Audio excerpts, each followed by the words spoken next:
नामाचार्य श्री हरिदास ठाकुर, जैसे आप नाम से ही आपको पता चल रहा है, ये नाम के आचार्य थे और प्रतिदिन 192 माला 192 राउंड्स यानी कि लगभग 3 लाख नाम प्रतिदिन ये उच्चारण करते थे। शुरू में तो उसे अद्वैत विलास में बताया गया है कि इन्होंने दीक्षा अद्वैताचार्य से ली है। शुरू से ही नाम के प्रति काफी रुचि थी और कहीं भी जाते थे तो ये हरिनाम का उच्चारण जोर से करते थे, उच्च स्वर में करते थे। तो उस समय यवनों का शासन था, मुगलों का शासन था और ये चूंकि खुद एक यवन परिवार में थे तो इसलिए जो उस समय के जो काजी थे उनको ये बिल्कुल भी सहन नहीं होता था कि यवन परिवार में जन्मा एक व्यक्ति खुद तो कन्वर्ट हो ही गया और लोगों को भी कन्वर्ट कर रहा है और इनका प्रभाव इतना बढ़िया था कि जहां भी जाते लोग इनको घेर के बैठ जाते और इनसे हरिनाम सुनना प्रारंभ कर देते और बहुत अच्छी कथा सुनाते। उस समय ऐसा प्रभाव पड़ गया कि इनके कारण मास कन्वर्शन होने लगा, बहुत सारे लोग जो है वो सनातन धर्म में शामिल होने लगे। तो एक दिन की बात है, एक बार काजी साहब के यहाँ क्या हुआ कि वो दान कर रहे थे और दान करने के समय भाई भिखारियों की जरूरत पड़ती है, भिखारियों की संख्या बड़ी कम थी। तो काजी साहब को लगा कि दान लेने भी लोग नहीं आ रहे हैं। मतलब जनरली होता है भाई मार पड़े तो भाग चले, लूट पड़े तो टूट पड़े। तो भाई जब मिल रहा फोकट का तो चलो, लेकिन जब वो दान करना चाह रहे हैं, वो लेने के लिए कोई नहीं आ रहा, तब उन्होंने जिज्ञासा किया, अपने मंत्रियों से पूछा कि क्या बात है, आज नियाजी इतने नजर नहीं आ रहे। तो उन्होंने कहा कि जहां पना ये जो हरिदास ठाकुर है, उसको तो मौका पे चौका मारना था, उसने कहा ये जो हरिदास ठाकुर है इसने पूरे कौम को बदनाम कर रखा है और यही नहीं, आप जिनको ढूंढ रहे हैं वो सब के सब उसी की सभा में जाके बैठे हैं।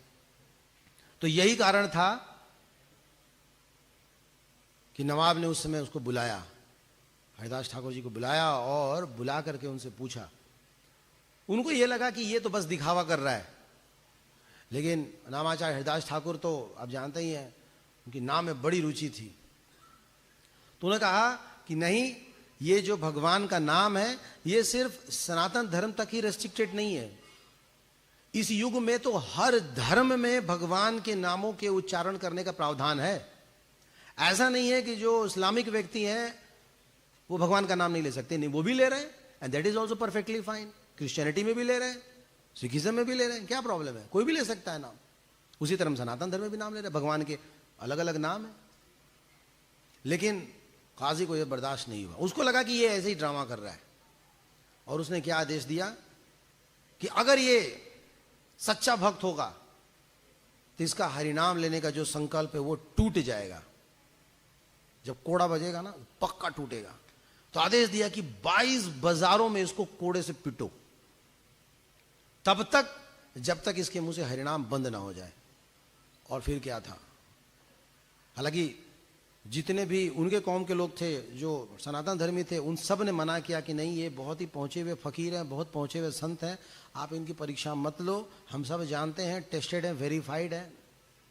नहीं माने और उनको सच में 22 बाजार में कोड़े से मारा गया। हम लोगों ने कई बार इस पे नाट्य भी किया है यहाँ पे।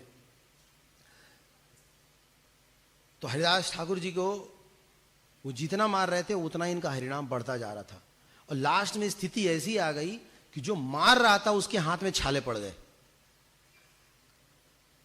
और नवाब साहब ने समझा के भेजा था कि अगर ये नहीं टूटा तो तुम्हें तोड़ दिया जाएगा। अब जो पीट रहे थे उनको अपनी चिंता लग रही थी, उनको लगा कि यार अगर इसको कुछ नहीं होगा तो हमें बहुत कुछ हो जाएगा।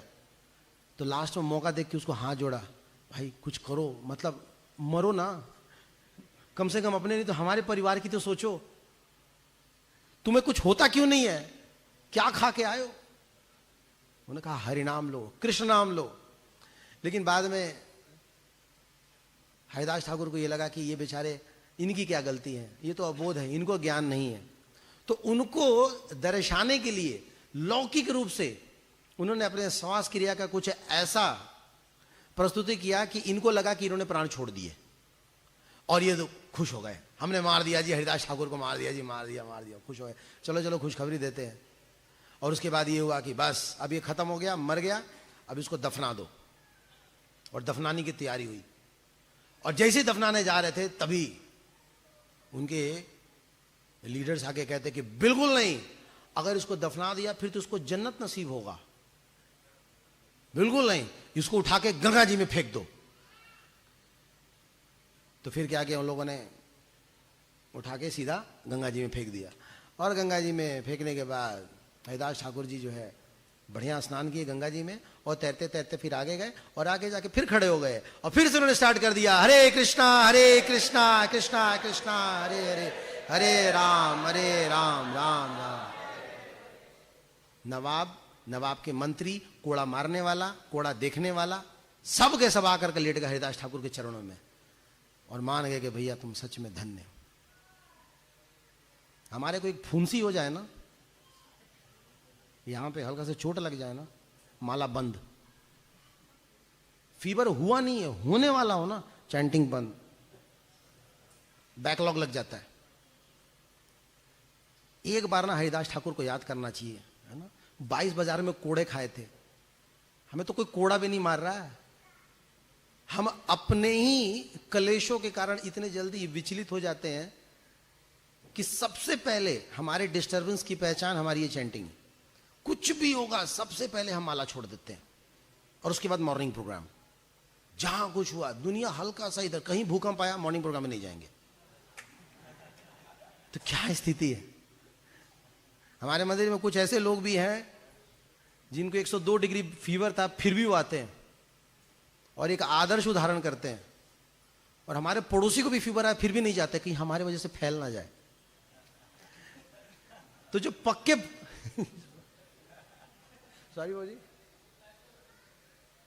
तो प्रभु जी कह रहे हैं कि आउट ऑफ कंपैशन, कि कहीं हमारे वजह से दूसरों भक्तों को कष्ट ना हो। क्या कष्ट, देखिए इसमें कभी कंपटीशन नहीं होता। जैसे सुबह उठने की बात होती है ना, उसमें कभी कंपटीशन नहीं होता कि मेरा पड़ोसी मेरे से पहले उठा, कल मैं दिखाऊंगा ना। पहले उठा और पहले उठो, आप ही उठो, आप ही नहा लो, कोई दिक्कत नहीं है। इस मामले में पीछे। दूसरे मामलों में हम सबसे आगे रहते हैं। फीस्ट हो, उस समय तो नारायण गायब। तो ऐसी परिस्थिति में मैं हरिदास ठाकुर जी को याद करना चाहिए। और कई लोग ये पूछते हैं कि हरिदास ठाकुर को क्या चोट नहीं लग रहा था, उनको क्या फील नहीं हो रहा था। एक्चुअली जो सारे कोड़े थे चैतन्य महाप्रभु ने अपने पीठ पे लिए थे, वो सारे दर्द उन्होंने अपनी पीठ पे, क्योंकि वो भगवान का नाम ले रहे थे। तो इसलिए हमें यह ध्यान रखना चाहिए कि अगर हम भगवान की सेवा करेंगे तो उस पथ पे आने वाले जो भी कष्ट हैं भगवान उसको ले लेते हैं। हाँ, थोड़ी सी टेस्टिंग जरूर होती है, लेकिन हमें बस लगे रहना चाहिए। तो ये एक बहुत ही प्रसिद्ध घटना थी। और